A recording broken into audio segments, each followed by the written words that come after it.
Pernah nggak sih kamu mikir, kok bisa ya ada temen yang kelihatannya hidupnya santai banget, nggak heboh pamer di medsos, tiba-tiba dengar kabar dia baru aja beli ruko. Sementara kita di sini rasanya udah banting tulang, lembur tiap malam. Tapi kok ya ujung-ujungnya cuma pusing mikirin tagihan pay later yang gak ada habisnya. Rasanya kok jomplang banget ya. Kesenjangan ini nih yang bikin kita jadi bertanya-tanya.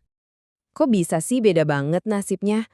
Apa jangan-jangan mereka ini punya semacam kode curang atau cheat code kehidupan yang kita nggak tahu? Apa ada gitu pesugihan versi modern yang nggak diajarin di sekolah?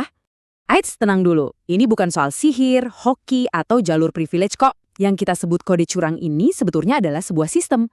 Gabungan antara pola pikir dan serangkaian kebiasaan yang jadi fondasi mereka.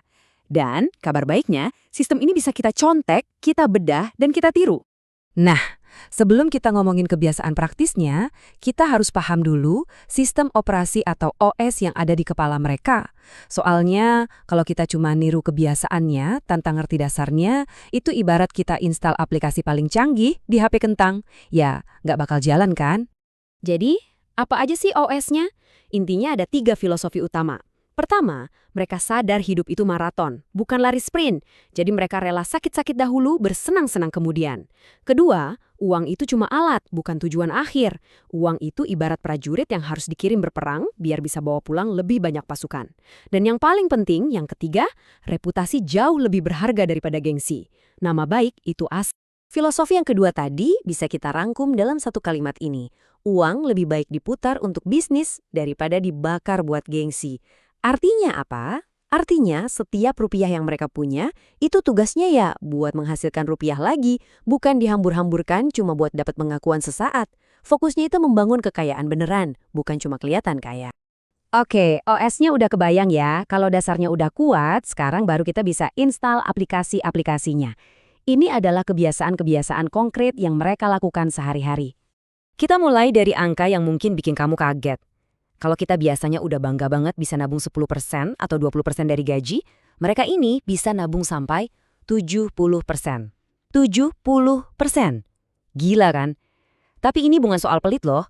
Buat mereka, tabungan segede itu ibaratnya bunker anti kiamat kalau ada krisis ekonomi. Jadi ada 4 aplikasi utama yang mereka jalankan. Pertama, jurus nabung mode kiamat. Menabung itu buat perlindungan, bukan pengorbanan. Kedua, vaksin mental anti gengsi. Ini yang bikin mereka kebal, adem ayam aja lihat orang pamer. Karena validasi mereka datang dari diri sendiri. Ketiga, wajib punya banyak keran duit. Karena bergantung sama satu gaji itu bahaya banget. Dan terakhir, etos kerja keras sekaligus cerdas. Bukan cuma soal kerja lama, tapi kerja efektif. Semua OS dan aplikasi tadi sebetulnya punya satu tujuan akhir. Dan tujuannya ini lebih besar dari sekedar memperkaya diri sendiri. Ini semua adalah bagian dari sebuah permainan jangka panjang. Ternyata, warisan terbesar yang mau mereka tinggalkan itu bukan tumpukan harta. Mereka sadar banget ada siklus generasi pertama membangun, generasi ketiga menghancurkan. Nah, untuk memutus rantai itu, yang mereka wariskan adalah keseluruhan sistemnya, pola pikirnya, disiplinnya, kebiasaannya. Tujuannya?